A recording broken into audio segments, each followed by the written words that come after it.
നമസ്കാരം, ഇസ്പോണിക്കയുടെ പുതിയൊരു വീഡിയോയിലേക്ക് സ്വാഗതം. ഇന്ന് ഞാൻ അൺബോക്സ് ചെയ്യാൻ പോകുന്നത് ബോയ BY M1 ലെവലിയർ മൈക്കിനെയാണ്. നമുക്കപ്പോൾ അൺബോക്സിങ്ങിലേക്ക് കിടക്കാം. നമുക്ക് അൺബോക്സിങ് സ്റ്റാർട്ട് ചെയ്യാം.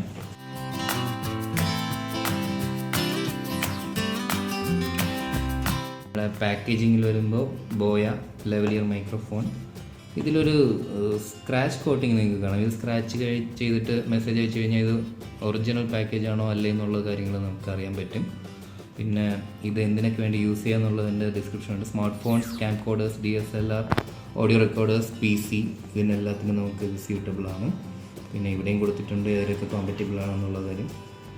പിന്നെ സ്പെസിഫിക്കേഷൻസ് എല്ലാം ബാക്കിൽ പറഞ്ഞിട്ടുണ്ട്. അതിൻ്റെ ഡീറ്റെയിൽസ് ഞാൻ ലാസ്റ്റ് കൊടുത്തേക്കാം. നമുക്കിത് എന്തായാലും പൊട്ടിക്കാം.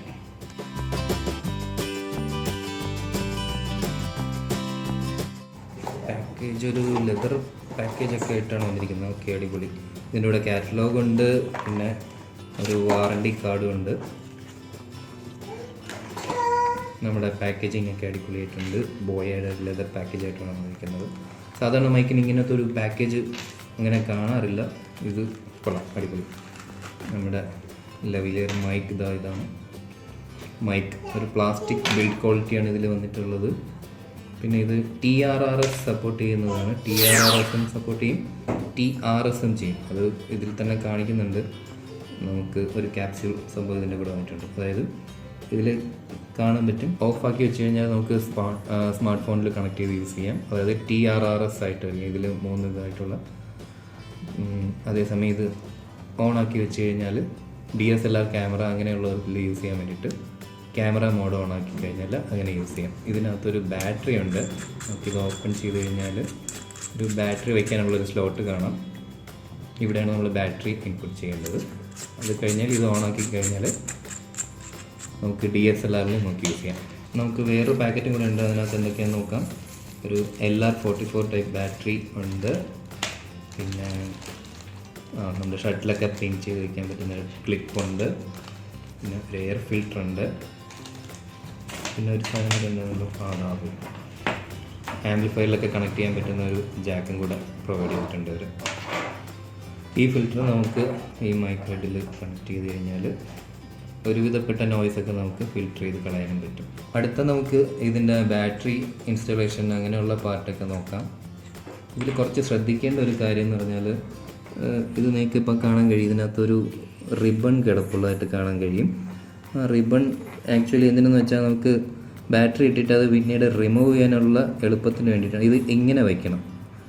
അത് പൊതുവേ അബദ്ധം പറ്റാറുള്ളൊരു കേസാണ്.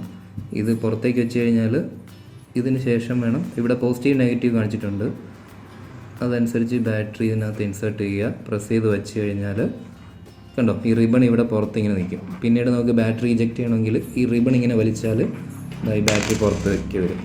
അതിന് വേണ്ടിയിട്ടാണ് ഈ റിബൺ ഇങ്ങനെ ഉള്ളത്. അത് എപ്പോഴും ശ്രദ്ധിക്കുക. ഇത് ഫുൾ അകത്തേക്കായി പോയി കഴിഞ്ഞാൽ പിന്നെ നിങ്ങൾക്ക് ബാറ്ററി എടുക്കാനായിട്ട് നന്നായിട്ട് ബുദ്ധിമുട്ടേണ്ടി വരും. അതാണ് ഞാനിത് എടുത്ത് പറയുന്നത്.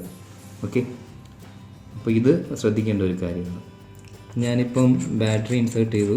ഇവിടെ നിങ്ങൾക്കൊരു ക്ലിപ്പ് കാണാം. നമുക്ക് മൈക്ക് ഷർട്ടിൻ്റെ സൈഡിൽ വെച്ചതിന് ശേഷം നമുക്ക് ഈ ക്ലിപ്പ് വേണമെങ്കിൽ പോക്കറ്റിലൊക്കെ ക്ലിപ്പ് ചെയ്തിടാൻ പാകത്തിന് ഇതാണ് വെച്ചിട്ടുണ്ട്. പിന്നെ കേബിൾ ഞാൻ പറഞ്ഞു 6 മീറ്റർ നീളമുണ്ട്. ഇത്രയും നീളമുള്ളത് കൊണ്ട് ഇത് പോക്കറ്റിൽ വെച്ചിട്ട് ആരും കാണാതെ തന്നെ നമുക്ക് ഈ ജാക്ക് മൊബൈലിലേക്കോ DSLRലേക്കോ കണക്ട് ചെയ്യാനുള്ള അത്രയും ലെങ്ത് ഇതിൽ പ്രൊവൈഡ് ചെയ്യുന്നുണ്ട്. അടുത്ത നമുക്ക് മൈക്ക് ക്ലിപ്പ് ചെയ്യുന്നത്, ഇവിടെ ഒരു ഇങ്ങനെ ഒരു ഓപ്ഷൻ കാണാൻ നിങ്ങൾക്ക്. അവിടേക്ക് ഈ മൈക്കിൻ്റെ ഈ ഒരു സ്ലോട്ടാണ് ഇതിൽ ഇൻസേർട്ട് ചെയ്യേണ്ടത്.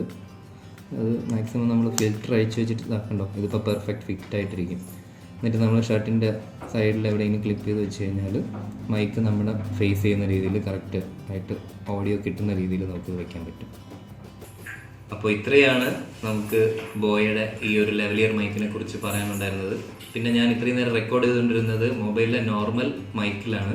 നമുക്ക് ഈ മൈക്കും കൂടെ ഒന്ന് കണക്ട് ചെയ്തിട്ട് ബോയയിലുള്ള ക്വാളിറ്റിക്ക് എന്തെങ്കിലും വ്യത്യാസം ഉണ്ടോ എന്നും കൂടെ നോക്കാം. Okay, hello. അപ്പോൾ ഞാൻ പറഞ്ഞതുപോലെ ഇപ്പം ഞാനിത് മൊബൈലിൽ ഈ ബോയ കണക്ട് ചെയ്തിട്ടുണ്ട്. ഓഡിയോയുടെ ക്വാളിറ്റി നിങ്ങൾക്കിപ്പോൾ കേൾക്കുമ്പോൾ മനസ്സിലാവുമായിരിക്കും. ഇതിൽ ഞാൻ പറഞ്ഞു മൊബൈലിലാണെങ്കിൽ ഈ ഒരു പൊസിഷൻ ഓഫ് ചെയ്ത് തന്നെ വയ്ക്കുക. അല്ല DSLR ആണെങ്കിൽ ഇതിൽ പൊസിഷൻ ഓൺ ചെയ്തിട്ട് ബാറ്ററിയും കൂടെ ഇട്ടേക്കണമെന്ന് ഉറപ്പ് വരുത്തണം. അത്രയേ ഉള്ളൂ. സ്ഥിരം എല്ലാവരും പറയുന്ന സെയിം സാധനം ഞാൻ പിന്നെയും പറയുകയാണ്. സബ്സ്ക്രൈബ് ചെയ്യുക, ഈ വീഡിയോ ഇഷ്ടപ്പെട്ടിട്ടുണ്ടെങ്കിൽ. പിന്നെ ബെല്ലൈക്കണം പ്രസ് ചെയ്യാൻ മറക്കണ്ട. It's me Lal Kiran signing off from ഇസ്പോണിക്ക. ഇവിടെ എല്ലാം സ്പെഷ്യലാണ്.